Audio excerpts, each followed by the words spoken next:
Welcome back. Earlier this week, we talked about the infrastructure bill and the unique opposition that is being put forth by Senator Joe Manchin and several other Democrats, and in particular, how those changes, or rather, those negotiations, are going to come to the detriment and the expense of working people and Black people across the country. Joining me now to discuss this is none other than our friend of the show, Professor Harvey Kaye. He is Professor Emeritus of the University of Wisconsin at Green Bay and all around brilliant historian and scholar. Professor Kaye, thank you so much for joining us. Oh, hey, listen, thank you for having me on. And I want to say now something I was mentioning to David before, that your show's worth listening to if only for the music, but I'm I love it.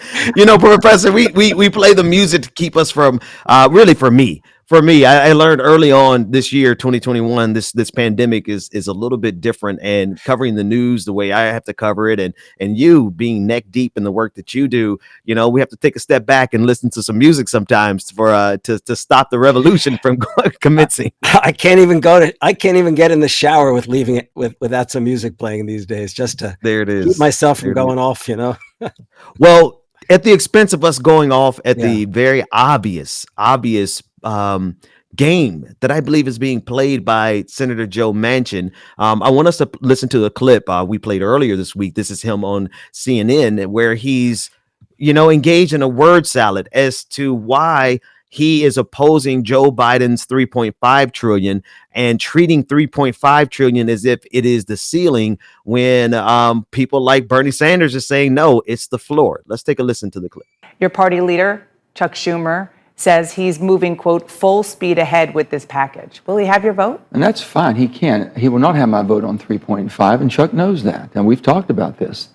We've already put out 5.4 trillion, and we've tried to help Americans in every way we possibly can. What's the urgency? What's the urgency that we have? It's not the same urgency that we have with the American Rescue Plan. We got that out the door quickly. That was about $2 billion, $2 trillion. There's still an awful lot of people that need help, but you have 11 million jobs that aren't filled right now. 8 million people are still unemployed. Something's not matching up. Don't you think we ought to hit the pause? Do you have a specific number in mind? I thought the 2017 tax code and tax law, the way it was changed, was very, very unfair, and it was weighted to the wealthy. So what's the number? And the bottom line is, what the number would be, what's going to be competitive in our tax code. I believe that the corporate rate should be at 25, not 21. But what's the overall number for the budget? It's going to be at 1.5. We don't know where it's going to be. So you think ballpark 1.5? It's not going to be at 3.5, I can assure you. Do you have a ceiling? My ceiling is this: the need of the American people, and for us to basically take in consideration inflation. You know, our debt as of Friday was $28.7.5 trillion. The White House Chief of Staff, Ron Klain, told me on this show last week that you are, quote, very persuadable on this budget bill because he says it will be paid for. Well, if you're paying for it with inflated numbers from the standpoint, is the tax code, the numbers that they're wanting to pay for it, and the tax changes they want to make. Meaning, don't increase taxes on corporations? I want to increase taxes on corporations. I've spoken to corporations. So what specifically are you saying? I want the wealthy to pay their fair share. The most urgent thing that we have to do is get the bipartisan infrastructure bill that's gone left unattended for over 30 years.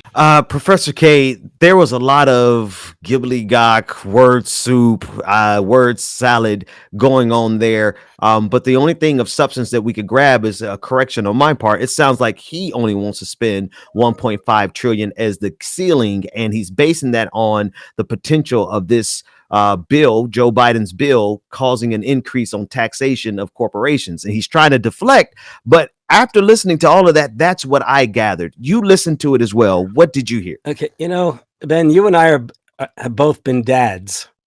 And do you remember when, or at least I remember, maybe I'm sillier than you are, but I remember when I taught my daughters to do this. I've never done that on a show before, but when I was listening to him, first I thought, well, I love that line. I've talked to corporations, and I'm sure corporations have talked to him. Let's be clear about that. Okay? That's right. That's right. The other thing was, I swear I heard him say not pay, but play when he was speaking of how he wants to raise the taxes on corporations from, he says, 21 to 25. What they failed to mention is the plan was 28. And in any case, 25, 28, hell, go to 35. I mean, give me a break on all this. This is literally stalling. It got to the point late last week, maybe over the weekend, where I started to believe that he was just dancing, that there was no reality to any of this, and that the dance would ultimately lead to him voting in favor of the 3.5. And in fact, because I remember it must be as many as 6 months, I don't know, maybe 9 months ago now, when they first started talking about a big infrastructure plan. And then keep in mind, there's an infrastructure plan, and then there's really something more like a social infrastructure plan which is the reconciliation bill. And when I swear to you, I remember him saying 4 trillion was a good figure, and he sounded as if he was willing to go higher. I don't think I'm inventing that. And then all of a sudden the shift came, which meant obviously his wealthy backers and others have applied Made up pressure. their mind. Yeah. And there is another one. This is kind of a sidebar, since I'm not inside any of this, is the fact that it does occur to me that he may be looking for a deal, which has nothing to do specifically with the corporate backers he depends on. But, there's a lot of sort of corruption questions floating around his family. And one wonders if he's not looking for a promise of, you're talking about, or at least alluding to the issue with his daughter, Joe Manchin's daughter, being caught up in the investigations of an inflated cost of some critical life-saving medicines, and that you're saying, and I too do remember teaching my kids how to do because that's exactly the substance that we got from him in that clip. And it sounds like you're right. What the lens through which I can examine Joe Manchin and get a firm grasp of, okay, now this makes sense, is one where he is either completely and totally under the influence of his corporate donors, or he is in survival mode, trying to find any way he can to help his daughter survive the scandal that erupted over the last couple of days. I think you're spot on with either one of those lanes. I want to highlight the conversation, or expand it rather, with the clip from Katie Porter, the representative from California. She normally takes corporate testimonies and corporate leaders and takes them to task during their testimonies. But this time she turned her energy to Joe Manchin. Let's take a listen to it. Using a real corporate profit approach to dealing with those corporations that pay zero, we could generate $700 billion. If we use the corporate minimum tax approach, we're going to generate $40 billion. Right there, Senator Manchin, right there, anyone who's worried about spending, we can generate the revenue so that this isn't about 3.5 trillion in spending. It's not even now about 3.5 trillion in spending, because we're going to generate the revenue to pay for these things. I have the will to do it. The question is, does Senator Manchin, or is he more concerned about his corporate donors, including large corporations, the oil and gas industry, the big pharmaceutical industry, and others who are getting away with paying nothing under our current tax system? Shouldn't tax enforcement, putting more money into the IRS to enforce the existing tax laws, wouldn't that be a great part of this budget? But look who took that out. The very same people who are complaining that we can't afford to make investments in regular American families are the same ones who are trying to shield the tax cheats of this country. That's right. That's the part, Professor Kaye. Please unpack that, because as he's talking about us not having the money for infrastructure, and then actually, if you don't mind, putting it in context of like butter versus tanks, right? Because we really are talking about some critical infrastructure issues that everyday people should and quite honestly they do understand. The ability to get around in your neighborhood or in your city or in your state, the failing bridges, the failing infrastructure of our highway systems. Like, Joe Manchin is literally talking about taking money away from the very infrastructure that the people need to prosper. Yeah, if you don't mind, I'm going to inject a little bit of history here to help explain that. Okay, back in the 1930s, when Franklin Roosevelt was pursuing the New Deal, and the New Deal was a very, very diverse set of initiatives. And I just want to say, one of the parts of the New Deal, which people tend to leave out because liberals tend to leave out some of the best stuff, is the fact that workers became empowered. But let's stick to the infrastructure and social programs. FDR really did have a fear and this is important, and I don't think I've talked about this before on a show. FDR did have a fear that the war in Europe from 1914 to 1918, World War I, would threaten once again global security, and that the United States would never be able to stand aside as long as it had in the First World War, for that matter, could ever stand aside, because technology had changed and the American, if you like, mainland was itself capable of being attacked by long-range bombers, by submarines, and so on. I know I'm going off a bit, but you'll hear what I have to say in a moment. Yeah, no problem. Go for it. And what I'm getting at is this. FDR realized that there was no way that the United States could be a strong and secure nation if the infrastructure and its citizenry was not strong and secure. And what that meant is, for example, is that it was imperative to develop American communications, American transportation facilities, to combat erosion across the country, to combat the drought that became the Dust Bowl in the Midwest, to basically, if you like, make sure that, look at California, right? All those fires, to make sure the United States was capable of addressing those kinds of environmental disasters. That was a part of national security. And moreover, and this became very evident when they started recruiting people into the Civilian Conservation Corps. He was very concerned that if vast numbers, if vast millions of Americans were not well fed, were not That's right. capable of having access to health care, including dental care. I mean, all of those kinds of things.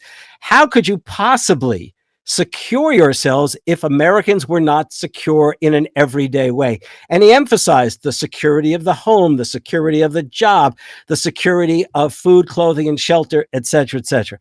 Now, FDR understood that, okay? And by the way, in the 30s, he was prepared to run deficits. He didn't like deficits. He hated deficits, but he was prepared to run them. And in 1935, when he began to pursue what's known as the Second New Deal, which was an even vaster array of infrastructure and social programs and the empowerment of labor, he decided it was time to tax the rich and the corporations, period.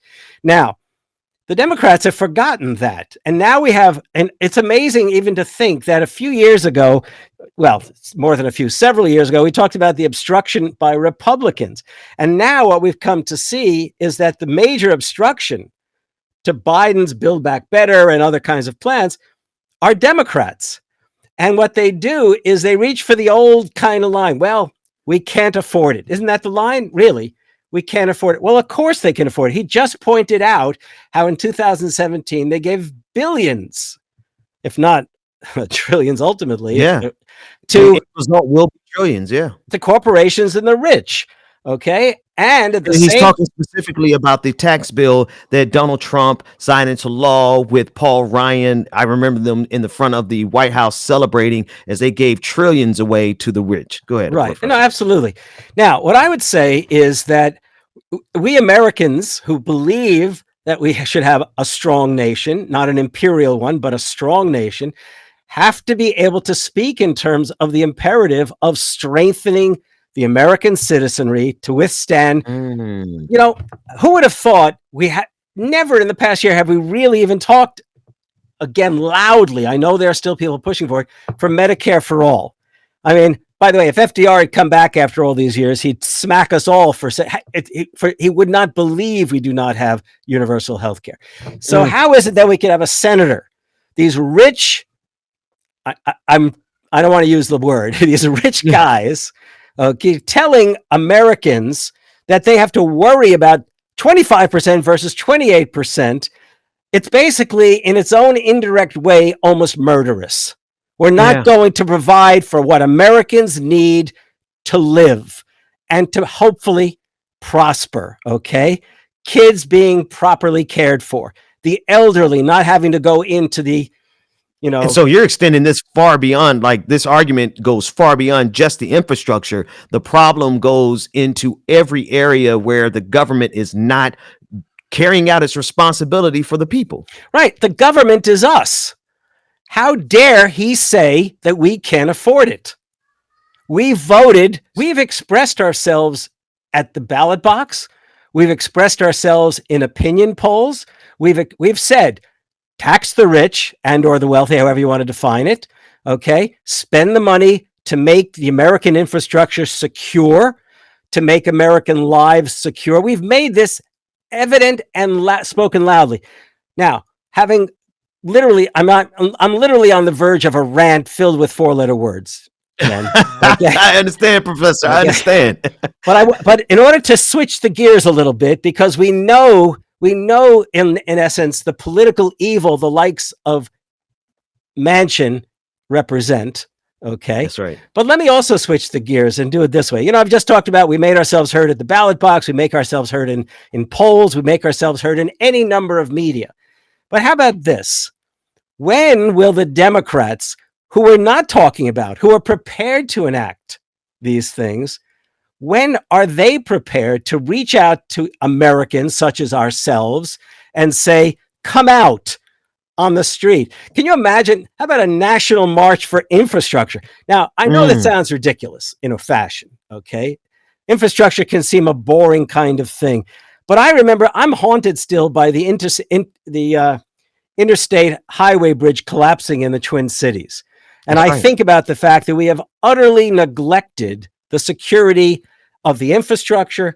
And in those terms, we've also obviously neglected the security of children who can't get enough to eat, of people in America still going without health care. I mean, what happened to the opioid crisis of a few years ago? Okay. So, I mean, I'm using your show as a moment to vent, but I just want to say my point. That's what I use it. That's what I do on the show. Go ahead. Well, and my point about all this is, when will the Democrats turn to their fellow citizens as FDR and his cabinet and the leading progressives of the 30s did, and call out Americans to make themselves heard through organization, through mobilization, okay? Not just to say, oh my God, this is terrible, but literally make sure and don't just write a letter as, email your senator, your congressman. Literally speak to the organizations you belong to. Let every organization that you belong to express its anger, its frustration, its exasperation with the failure not only of Manchin at all, but with the frustration of this administration to mobilize the resources, human resources capable of making it themselves heard. Professor Harvey Kaye, anytime you need to get a rant on, especially even if it has 4-letter words, we'll just send the fine for all the profanity to the university, your former university. Professor Kaye, Professor Emeritus, thank you so much for bringing context and historical perspective to this ongoing fight around the infrastructure battle. Thank you, Ben. It's always a pleasure, even when I get upset. Oh, no, the pleasure's ours. Thanks.